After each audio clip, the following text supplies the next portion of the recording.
Hello everyone. So today we are going to start chapter number 28 of class 8th and the chapter name is the government and economic development. तो इस chapter में सब कुछ नाम से पता चल रहा है कि हम पढ़ेंगे कि हमारी गवर्नमेंट और इकोनॉमिक डेवलपमेंट कैसे होती है। तो इकोनॉमिक डेवलपमेंट में क्या क्या आता है, एग्रीकल्चर डेवलपमेंट आती है, इंडस्ट्रियल डेवलपमेंट होती है, रूरल डेवलपमेंट होती है और भी फर्दर बहुत टाइप की डेवलपमेंट्स होती हैं। तो हम देखेंगे कि जो गवर्नमेंट है वो क्या प्लानिंग करती है एक इंडिया को डेवलप नेशन बनाने के लिए। तो इस सब के बारे में हम इस चैप्टर में पढ़ेंगे। स्टार्ट करते हैं इंपॉर्टेंट वर्ड से। The first one is infrastructure, the main structure on which nation's economic and social development is built. Infrastructure, अब हम स्कूल है, स्कूल का इंफ्रास्ट्रक्चर क्या है, उसके बिल्डिंग, बेंचेस, तो ये उसका स्कूल का इंफ्रास्ट्रक्चर है। तो ऐसे ही कंट्री का इंफ्रास्ट्रक्चर क्या होगा कि उसकी इकोनॉमिक डेवलपमेंट और सोशल डेवलपमेंट कैसी है। Next is foreign trade, trading of goods with other countries of the world. Foreign trade, जब हम अपनी कंट्री के जो गुड्स हैं वो अदर कंट्रीज़ को बेचते हैं और अदर कंट्रीज़ के गुड खुद परचेज करते हैं, that is foreign trade. Literacy and ability of a person to read and write, जो भी इंसान पढ़ सकता है, लिख सकता है, that is a literate person, उसे हम बोलेंगे ही और she is literate. Next one is social infrastructure, measures taken by the government to build a society in which all the citizens are provided with facilities for education, healthcare, social welfare, etc. Social infrastructure आएगा जहाँ पे हमारा social welfare की बात होगी, जैसे हमारी health care और एजुकेशन और भी बहुत सारी एक्टिविटीज़ जो सोशली बेनिफिशियल हैं लोगों के लिए, उसमें वो सारा होगा social infrastructure. So the first topic is planned development in India. At the time of independence, India's agriculture and industries were poorly developed. Also, most of the people who were poor and did not have adequate means of livelihood. To deal with such problems, planning was made a part of India's economic policy. The Planning Commission of India was set up in 1950 with the Prime Minister of India as its ex officio chairman. तो independence के time, मतलब आज़ादी के time, ज़्यादा से ज़्यादा लोग क्या करते थे, एग्रीकल्चर पे डिपेंडेंट थे। और जो एग्रीकल्चर और इंडस्ट्रीज़ हैं वो उस टाइम इतनी डेवलप भी नहीं हुई थी। ज़्यादातर जो लोग थे उनके पास बहुत कम साधन थे अपना घर चलाने के लिए। तो ऐसी प्रॉब्लम्स को डील करने के लिए जो प्लानिंग है वो इंडिया की इकोनॉमिक पॉलिसी का हिस्सा बना दिया कि जो भी इकोनॉमिक पॉलिसी बनेगी इंडिया में उसकी एक प्रॉपर प्लानिंग होगी। और ये प्लानिंग कमीशन कब बना था? 1950 में इसे प्राइम मिनिस्टर ने बनाया था। Next paragraph, the Planning Commission identifies the immediate needs of the country. In this, it is guided by the Constitution Directive Principle for ensuring economic and social justice. The Planning Commission set target which the country should fulfill over a short period. It also make plan for the fulfillment of the targets. Usually, the plan period is 5 years, but annual plans are also made sometimes.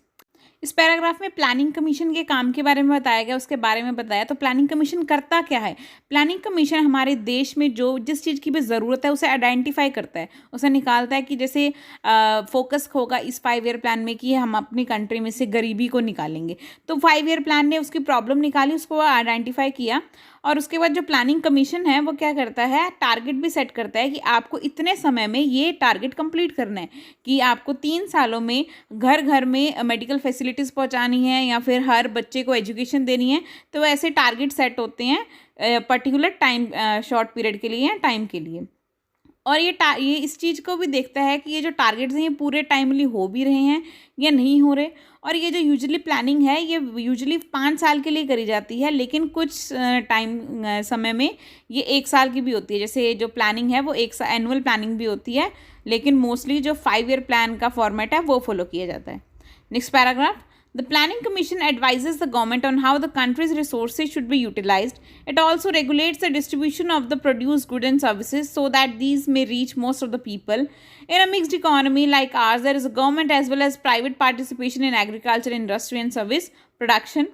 इस paragraph में क्या है, जो planning commission है वो कैसे help करती है गवर्नमेंट की, जो भी कंट्री में रिसोर्सेज यूज़ हो रहे हैं वो क्या अच्छे से यूटिलाइज हो रहे हैं, इस पे चेक रखती है और देखती है कि जितने भी प्रोड्यूस गुड एंड सर्विसेज का जो भी प्रोडक्शन हो रही है क्या वो लोगों तक पहुंच भी रहे हैं। तो ये इसका काम होता है प्लानिंग कमीशन का, ये सारी चीज़ें रिकॉर्ड करना और इन पर प्रॉपर चेक रखना।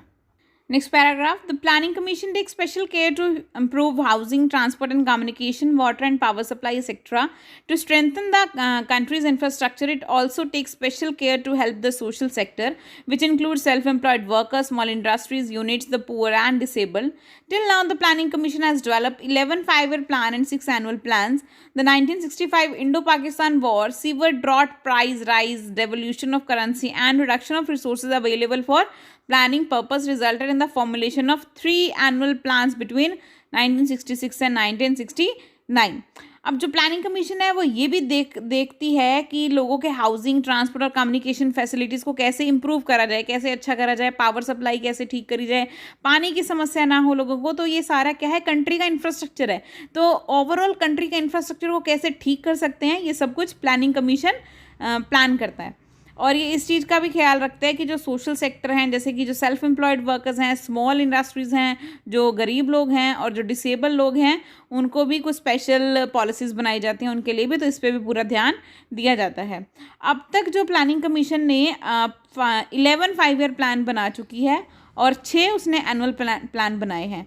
जो एनुअल प्लान्स हैं ये इसलिए बने क्योंकि 1965 में इंडो वॉर पाकिस्तान के टाइम पे जो प्राइस राइज है वो प्राइस राइज हो गया था, रिसोर्सेज की काफ़ी तंगी आ गई थी।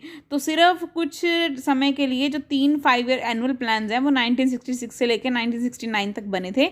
ये एक साल के बने थे। उनके कारण ये था कि इंडो पाकिस्तान वॉर इसका कारण था। Next is the 5th 5-year plan was terminated, which paved way for an annual plan in 1979-1980. Similarly, the 8th 5-year plan could not come into effect as a result of the fast changing political situation at the center. This led to 2 annual plans between 1990 and 1992. तो जो हमारा 5th 5-year plan था वो किसी कारण terminate हो गया था, तो इसकी वजह से 79 और 80 में एक एनुअल प्लान बनाया गया था। ऐसे ही 8th 5-year प्लान में क्या हुआ था कि उसके रिजल्ट कुछ अच्छे नहीं निकले, इसके कारण उससे पहले 2 एनुअल प्लान्स बनाए गए 1990 में और 1992 में।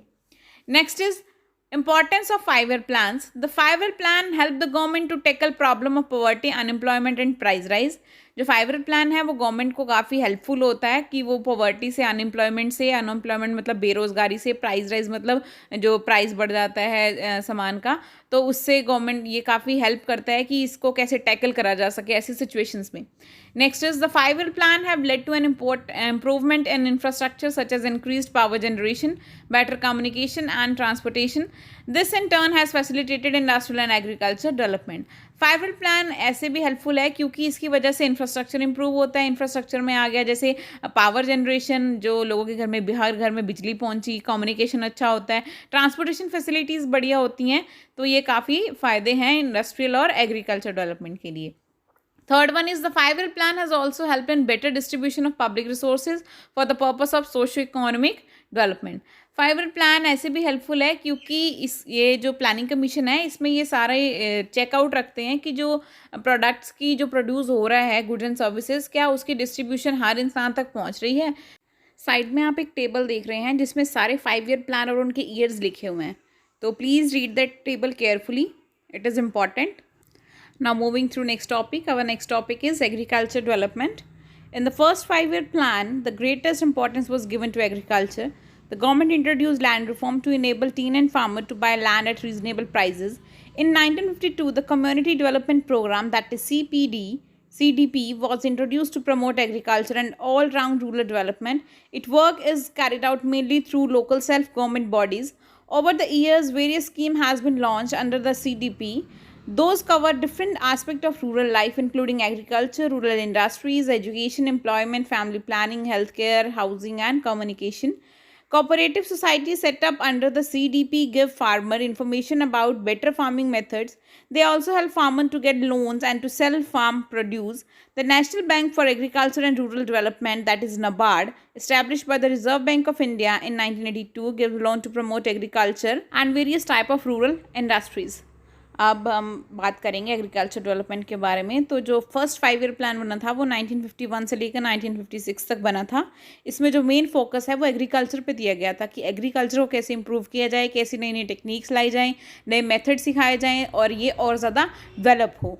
उसके बाद 1952 में एक CDP community agriculture programme introduce किया गया। इसका मेन काम था प्रमोट करना एग्रीकल्चर को और ऑल राउंड रूरल डेवलपमेंट करना, ताकि जो रूरल एरियाज़ हैं वो भी डेवलप हो सकें। और ये डेवलप कैसे होंगे, जब उनका जो मेन सोर्स है दैट इज़ एग्रीकल्चर, जब एग्रीकल्चर की जो टेक्निक्स हैं वो अच्छी होंगी और उनकी क्वालिटी अच्छी होगी, प्रोड्यूस अच्छा होगा, तो वो जो रूरल डेवलपमेंट है वो ऑटोमेटिकली इंक्रीज़ होगी।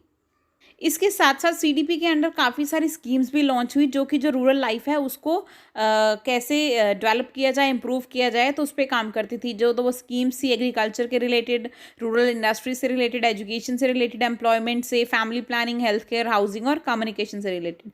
और जो ये सारी CDP की जो सोसाइटीज़ बनाई जाती थी, ये सारी फार्मिंग मेथड के बारे में फार्मर्स को अवेयर करती थी कि जो जो नए मेथड्स आ रहे हैं फार्मिंग करने के, खेती करने के, ताकि वो जो है एक अच्छा प्रोड्यूस अपने खेत में से निकाल सकें। और ये हेल्प भी करती थी फार्मर्स की उन्हें लोन देने में, और जो भी उनका फार्मिंग प्रोड्यूस जो भी गुड्स निकले हैं, जो भी चावल या गेहूं आया है, तो उसको कैसे बेचना है, उसमें भी ये CDP प्रोग्राम्स जो हैं वो हेल्प करते थे।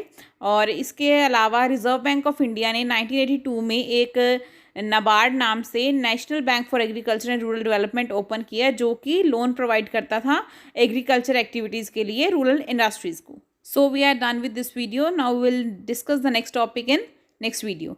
Thank you.